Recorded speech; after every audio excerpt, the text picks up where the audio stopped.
Por isso, a não lembrança, ela é importante, entendeu? A preservação. O gerenciamento do esquecimento, vamos assim dizer. Gerenciamento do esquecimento, tá? Mas todo mundo lembra em algum nível consciencial.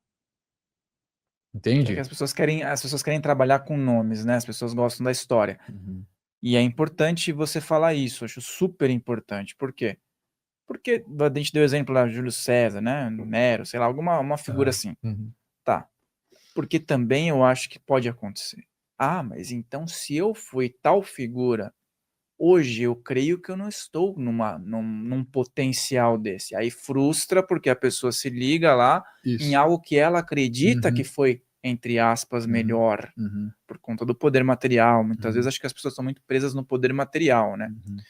Mas também vejo que existem muitas pessoas que hoje, principalmente na internet, estão com visibilidade, estão deturpando vidas, estão destruindo consciências, e com certeza elas não estavam programadas para isso, mas elas têm o livre-arbítrio, né? Isso. E é um negócio super sério quando você tem aí uma ferramenta como câmeras, microfones e que pessoas podem assistir. Então, nesse mundo da internet, e nós estamos falando aqui dentro de um contexto espiritual universalista, nós temos figuras-chave, pessoas que estão fazendo algo legal. Uhum. Mas e essas que até chegaram aqui, tiveram essa abertura para ter uma voz, Uhum. mas chegou aqui, aí falou mais alto O ego o ali. anúncio do negocinho que dá dinheiro e acaba com a vida das outras pessoas. Uhum. Aposto que não estava na telinha dela lá isso. Não tava. Mas chegou aqui, desandou, mas ela tá, entre aspas, parte ela conseguiu, tá alcançando massas, mas é pro declínio. Como é que funciona quando dá uma missão falhada, assim, num negócio que era para ser mais Uhum. Uhum. significativo, né? Bom, infelizmente são as armadilhas, né? A pessoa, vamos assim dizer, falhou. Né? Vamos deixar bem claro, falhou. Ela tem, ela tem ferramentas, ela tem visibilidade, ela tem possibilidades de estar, vamos assim dizer, levando serviço, mas ela leva desserviço. Tem consequências. Eu vou falar para você, Fael, o seguinte: é melhor você não entregar nada do que você entregar desserviço. Tá? Então você pode ter uma reencarnação praticamente sem nenhum feitos, sem praticamente nenhuma realização, meio que cumprindo tabela. Cara, quantas pessoas estão só cobrindo tabela? Em 8 bilhões de espíritos nesse planeta. Fora as dificuldades, as diversidades que é a matéria.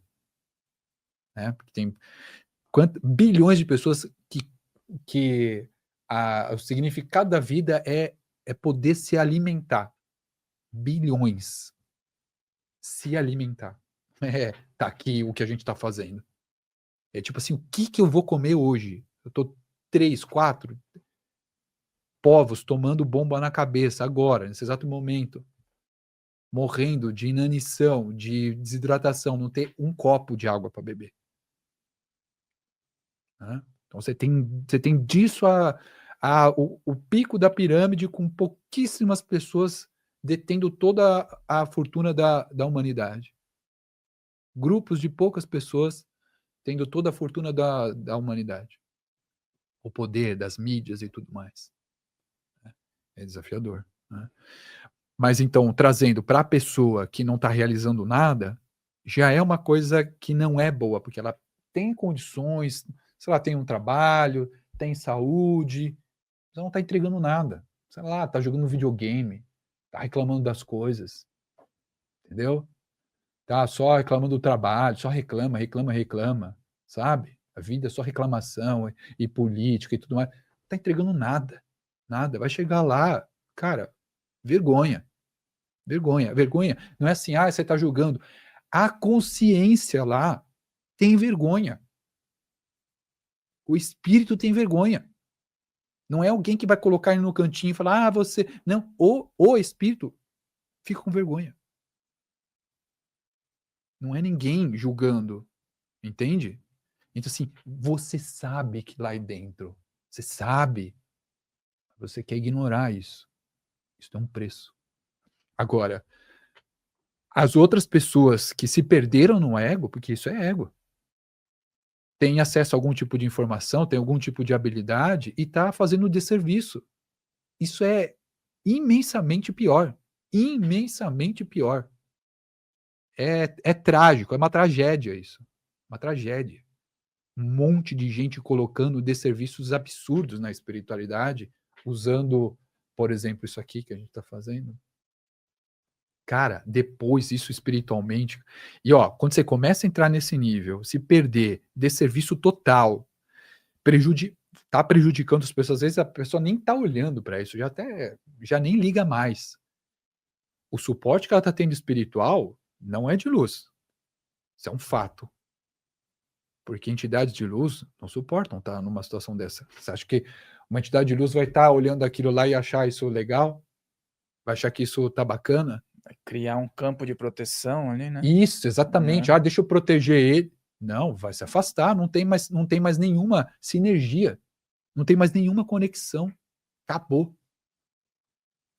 A visão que eu já tive de muitas mentorias espirituais, que eu já vi na prática, eles se afastam.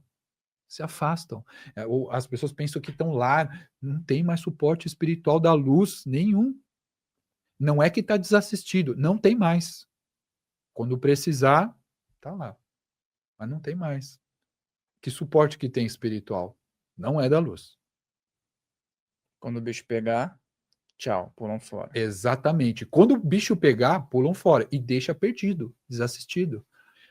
Ou deixam para entidades mais trevosas ainda.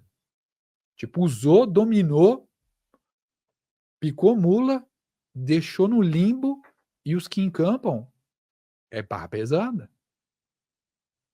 E quando desencarna, qual a companhia que eles estão? Entende? Então, mexer com espiritualidade, para vocês que estão olhando, vendo aqui o nosso podcast e tantos outros programas que vocês gravam aqui com Filhos do Todo e também no Consciência Próspera, da Marisa também. Não é, e o Wagner, quantas vezes ele fala isso? Cara, não é coisa, não é brincadeira. Porque assim, você tem uma visão mínima da espiritualidade, mínima, mesmo que ainda falha, você tem. Quem desconsidera completamente a existência da alma, ou do espírito, ou da imortalidade, né? E que é só matéria, o que vale é só dinheiro, é só poder, é materialista absoluto, vamos assim dizer. O jogo dele é esse. Ele só vê isso. Quando ele desencarnar, pelo menos, ele falhou. Mas ele estava sendo honesto com as convicções dele. Ele se vendeu, se corrompeu, sei lá, era só dinheiro, mas o cara ou a mulher era só materialista, o negócio era poder, era conquista, era status, ele viveu aquilo. Que vai ter problemas também. Ela, oi, vai ter problemas. Não tem como escapar disso. Mas quem tem uma visão mínima da espiritualidade, ou que já avançou, e pior ainda, avançou, e vai fazendo isso, vai agravando muito. E aí o acesso de entidades mais grossas, aí é mais pesado nessas pessoas. Para se desvencilhar, porque assim, quem está assistindo também vai, mas desvencilha. Não é bem assim Não é, também, né? não é. Às vezes o negócio está tão enraizado que demora. O sofrimento vai ser árduo. Olha, vamos colocar aqui um ponto claro, praticamente todo mundo sabe. André Luiz, a gente sabe que é um nome fictício, que não é o André Luiz, né? Ou um outro nome é um médico, né? Sanitarista. Ele era médico, tudo bem. Ele bebia, exagerava na bebida, exagerava, fumava. Era agressivo com a mulher, batia até na mulher, era um cara difícil, tinha temperamento brabo, não se alimentava direito. E como ele bebia muito também, tanto que lá, quem assistiu o Nosso Lar primeiro sabe que quando ele desencarna, para onde que ele vai? Direto Direto pro direto para Lamastal. direto para o umbral. direto para um umbral, ele fica sofrendo. O pessoal tá olhando o filme, deveria despertar. Pensa o quê? Que aquilo ali foi tranquilo? Foram tempos intermináveis. Se eu não me engano, acho que são 7 anos que ele fica, se eu não me engano, tá? Nas leituras, eu posso Isso estar é me sem intervalo comercial, esse que é o Sem, problema. não, e outro, o tempo lá é diferente. 7 anos no umbral, aqui seria 70 anos, sei lá, entendeu?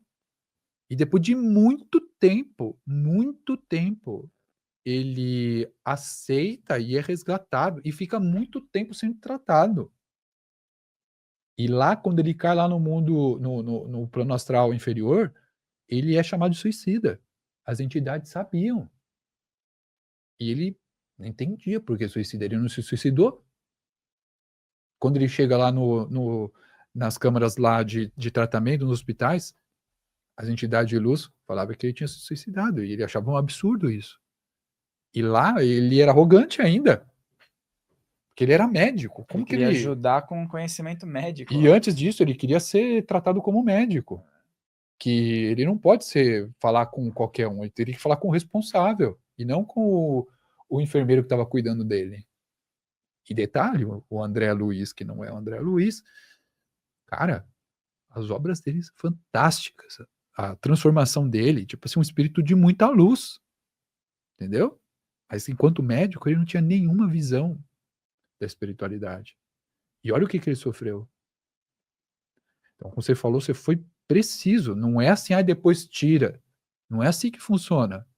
Quantas reencarnações nas regressões, que as reencarnações no desencarne, o espírito fica muito tempo no umbral, fica vagando na terra perdido, sofrendo, depois um tempão sofrendo no mundo espiritual ainda sendo tratado.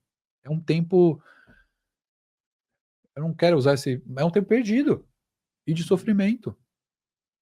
Né? Às vezes você pega um caso de outro país, por exemplo. Uhum. A gente está no Brasil aqui, tem uma certa abertura, né, para Muita. poder vivenciar até, né? Uhum. A pessoa viaja, por exemplo, para a Europa, que já tem uma história. Só que eu já vi casos da pessoa viajar lá e encontrou lá um obsessor de, sei lá, 400 anos. O cara não reencarnou ainda. Ele tá Aham, preso numa agressividade ainda lá. isso é Tá verdade. preso naquele ambiente. Ele tá Tá no lá ainda. umbral, mas tá preso numa situação ali. Ele tá cristalizado. Primeiro, ele só sai se ele quiser. Quanto mais fundo você vai, mais difícil sair. É mais difícil sair. E, e nessas profundezas, as outras entidades vão deixando você mais preso. Vai ficando mais difícil sair, você vai fazendo pactos, acordos para conseguir sobreviver, sofrer menos. Você vai se prendendo, se enroscando mais. Tua capivara vai ficando gigante. Sem contar que você também pode ter passado outras personalidades, outras passagens que você passou por um. Quem não passou? Tá? Dificilmente alguém que está aqui reencarnado não tenha passado. Tá? E alguma personalidade que você foi ruim, você se perdeu, você abusou do poder. Então isso pode acentuar e a pessoa pode ficar ainda mais tempo ainda. Aí o que ela começa a ver? Ela começa a ver a situação, Fael, e ela não quer mais sair daquilo. Ela não quer mais sair, porque ela sabe do prejuízo que ela está arrastando. É grande demais. Então ela vai protelando o máximo que ela pode. Ela vai fazendo todos os tipos de situações para que ela fique 100, 200, 300, 400 anos ali, no duplo, transitando entre os umbrais mais grossos e no duplo daqui, da Terra, que também é um tipo de umbral. Eu acho que na carne vai ser pior depois. Ela tem certeza absoluta. Ela vai adiar o máximo que ela puder, até algum momento que seja impossível. E chega um momento que é impossível, tá? Esse momento acontece alguma coisa, ela não consegue mais transitar por esses planos e ela tem que ceder e pedir arrego, vamos assim dizer, é atendido. O mundo espiritual superior sempre atende. Os guardiões podem transitar, ajudar, drenar e encaminhar para planos mais elevados. Os guardiões fazem papéis importantíssimos entre os planos, são fundamentais. Ou simplesmente, em algum momento, pode ser aquela leva ali de reencarnações compulsórias e vai sem ter noção nenhuma do que aconteceu. Só pum, vai reencarnar, não sabe quem é, sem planejamento, perdido, Limitação total. limitação. E aí vai ter que passar por isso, aí vai ser pura sorte, vamos assim dizer, tá? Pura sorte, tá? Porque ele vai ter que, ele ou ela, né, a entidade, vai precisar passar sem nenhum planejamento, sem nenhuma estrutura. O cenário que reencarnou provavelmente não é bom por conta da situação, tá?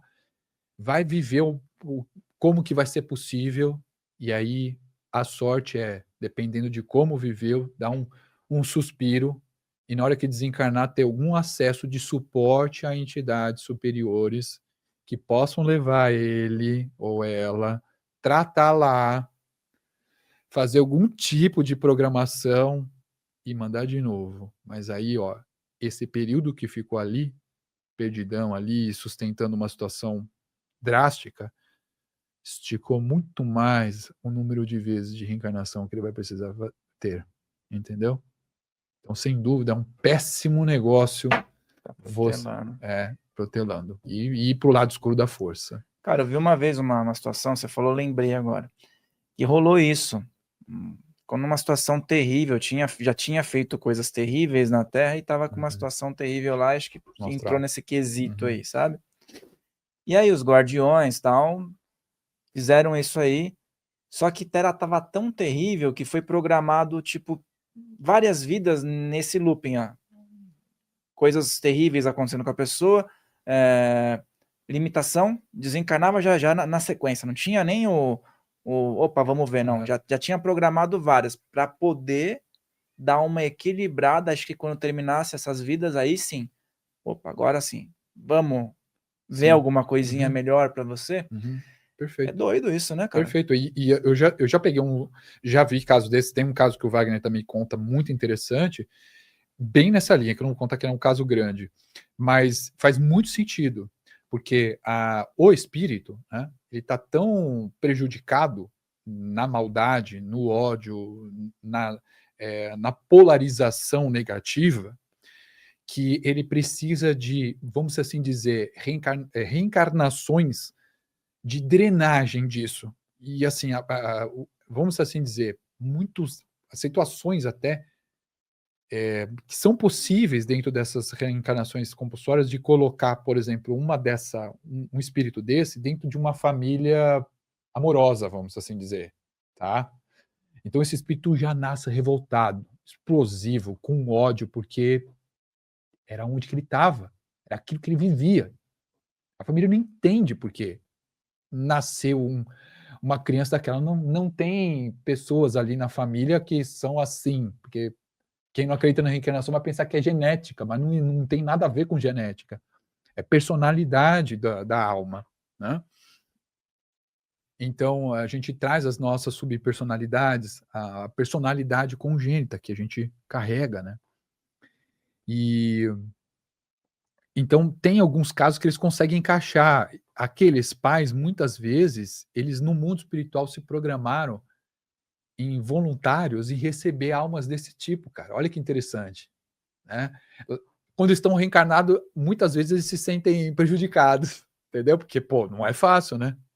Mas antes de reencarnar, eles se colocaram como voluntários de ajudar essas almas que precisavam. Isso fazia parte da programação reencarnatória deles. E aí eles conseguem encaixar uma alma ou outra nesse tipo de situação. Mas também, nesse cenário que eu pintei, pode ser também uma conciliação entre almas ali, entendeu? Então, por exemplo, o pai, a mãe e o filho, por exemplo, numa outra reencarnação, esse filho que nasce revoltado, tem ódio, raiva, não se entende com os pais, numa outra foi prejudicado violentamente pelo que o pai é hoje, entendeu? Então, ele também já se programa para vir, mas quando ele viu que a coisa aconteceu, Ele já nasce engatilhado, ele já reencarna engatilhado, entendeu?